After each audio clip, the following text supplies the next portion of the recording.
So a couple of weeks ago when we kicked off this series, the Pharisees asked Jesus a question once they saw that he had silenced the Sadducees. Well, this morning, we're going to take a look at Jesus' answer to the Sadducees' question. Remember, of course, that the Pharisees and the Sadducees were kind of like the religious political parties of Jesus' day. And similar to the political parties of our day, they would jockey for power and influence over the people. Stereotypically, the Sadducees tended to be a little bit more liberal, focusing more on morality and institutionalized justice, but not as spiritual. Whereas the Pharisees were probably a little bit more conservative, focusing on following the laws and personal responsibility. Now, it should be stated that the liberal and conservative values in Jesus' time almost certainly does not resemble the liberal and conservative values of our time.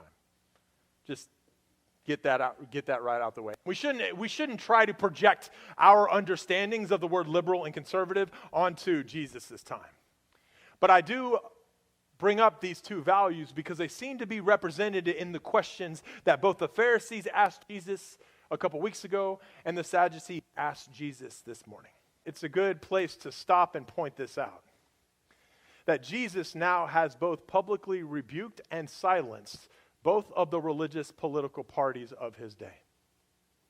I love these interactions that Jesus has with the Pharisees and the Sadducees, one right after the other, because they both come to Jesus with their debates and with their questions, trying to see if Jesus is more on their side. Like, Jesus, are you more on my side or are you on those people's side? And in both scenarios, both the Pharisees and the Sadducees left probably seeing something in Jesus that resembled their political enemies. But that's not just because Jesus was the perfect political centrist, right? Like we all think of ourselves as the perfect political centrist. It was because truth pushed both sides farther than they really wanted to go. It was as if Jesus was saying, okay, you want to talk about following the laws? Fine. Follow all the laws perfectly. Stop picking and choosing which laws we're going to talk about following. Or you want to talk about institutionalized justice? Fine. Let me talk about what justice really looks like. Stop using justice as a means to control the people. I think we should find a little bit of ourselves in the Pharisees and the Sadducees here.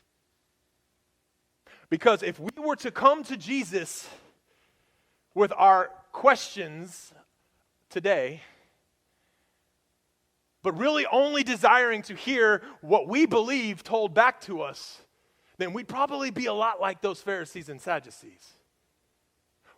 We would probably see in Jesus more of our political opponents than we would be comfortable with. Versus if we came to Jesus just wanting his truth. A while back, I made a weekly theistic reflection video that I entitled, "Where Does the Bible Offend You?" And in it, I talk about how if God's word, if the Bible is God's truth, then you should actually expect it to offend you in certain places. Because the truth becomes offensive, however and to what extent that it cuts against your values in the ways that your culture has gotten it wrong. Or your personal beliefs have gotten it wrong. And I don't even think that should be that controversial of a statement to make. Like, that shouldn't surprise us, friends.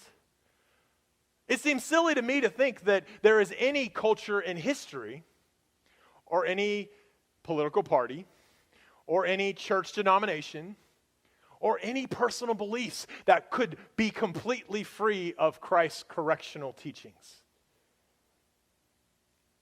I think that's what's happening to the Pharisees and the Sadducees here. They're having the light shined on their darker places, and that would be uncomfortable for any of us.